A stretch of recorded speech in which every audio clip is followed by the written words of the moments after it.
Grand format aujourd'hui, nous sommes avec Thomas Pfeiffer, spécialiste du loup. Nous sommes dans le coin du Freudenec, il y a les ruines du château, Tout pas à fait. très très loin. Et on a croisé ici, en tout cas sur ce territoire, deux loups qui ont une spécificité. L'un aurait peut-être des pattes blanches, vous allez nous le dire, et un lynx. Ça, c'est pas courant. Alors en fait, à la fois au Champ du Feu et au Denon, on a effectivement pris des pièges photographiques avec du loup.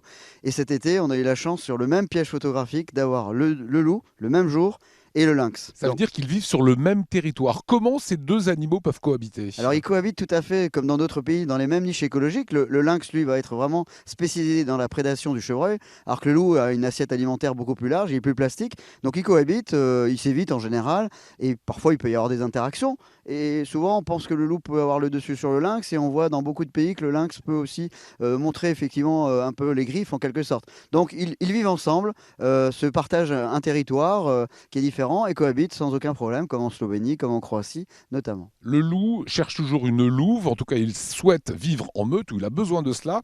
Comment vit le lynx? Alors le lynx, c'est un animal solitaire. C'est un félidé, il a son territoire qui couvre une grande surface et sur ce territoire où on a malheureusement dans les Vosges beaucoup de lynx, mais beaucoup de mâles. Quand je dis beaucoup de lynx mâles, c'est-à-dire 4 à 5, peut-être 6, 7. Et là-dedans, on espère qu'il y ait une femelle parce que pour le moment, on n'a pas beaucoup de reproduction et un vieillissement des populations depuis la réintroduction des lynx depuis 1983. On a vu les agriculteurs souvent très en colère par rapport aux loups qui s'attaquent à leur cheptel.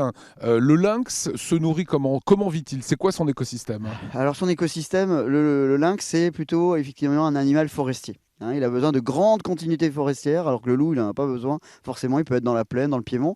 Et le lynx se spécialise vraiment sur un type de proie, chamois, chevreuil. À peu près 60 chevreuils pour un lynx sur une année. La prédation du lynx peut paraître énorme quand on dit 60 chevreuils. Sur 1 million de chevreuils en France, il y a largement de quoi nourrir les 150 lynx que nous avons sur le territoire français. Le gros réservoir des lynx, c'est le Jura, et puis un petit peu maintenant les Alpes. Et dans les Vosges, on est vraiment sur quelques spécimens qui ont bien du mal à survivre. On espère vraiment qu'il y ait une reproduction et un renouvellement, on va dire, des générations de lynx. Le loup a une spécificité, vous me disiez, des pattes blanches. Alors en fait, sur les deux photographies, il semblerait qu'on ait effectivement deux individus. Un qui ressemblerait déjà à la photo qu'on a prise à Grindelbruch il y a 1 an au Champ du Feu, et peut-être un autre qui est passé par la plaine, celui qui est passé par le Korosberg, qui selon moi, mais on n'a pas de traces ADN, donc il faudra confirmer ça, qui est remonté effectivement, et on voit sur une des photos, un des pièges photos, une patte effectivement, des pattes bien blanches, ce qui est un signe distinctif de l'autre loup. Le loup fait peur, il est parfois chassé. Vous nous avez ramené cette photo de ce loup pendu par les pieds. C'était dans les Alpes. Ah oui, il y a une semaine, exactement, une semaine jour pour jour, à Saint-Bonnet-en-Champsaur, sur la commune de mon ami Jean-Michel Bertrand, qui a fait Marche avec les loups. C'est évidemment un acte terrible, avec une pancarte, réveillez-vous, il est déjà trop tard, l'air de dire qu'il y a trop de loups.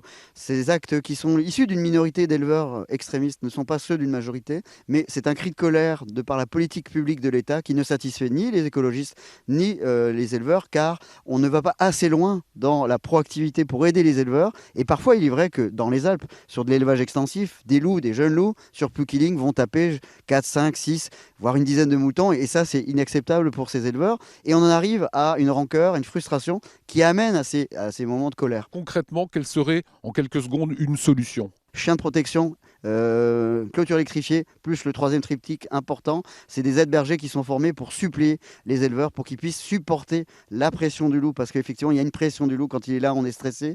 Donc, il faut mettre en place ces moyens-là humains et accompagner humainement et non pas seulement financièrement les éleveurs. C'est ça, à mon avis, le plus important. Dernier point, ici dans notre territoire alsacien, combien de loups, combien de lynx cohabitent ensemble? Alors, sur le lynx, on est sur une fourchette, une poignée de lynx, 5 à 6 lynx grand max, plutôt des mâles. Pour les loups, c'est 1 ou 2 sur le secteur, donc on a évoqué Champ du Feu, Denon. Peut-être sur les crêtes, 1 ou 2 également, donc les crêtes vosgiennes. Donc on est sur un grand test, 4-5 loups, 4-5 lynx, avec des arrivées possibles du Jura, avec des arrivées possibles depuis l'Est pour le loup, depuis l'Allemagne via la Pologne. Donc les loups sont capables de faire de grandes migrations. Donc loup et lynx, on va dire, une dizaine des spécimens en tout dans le massif vosgien.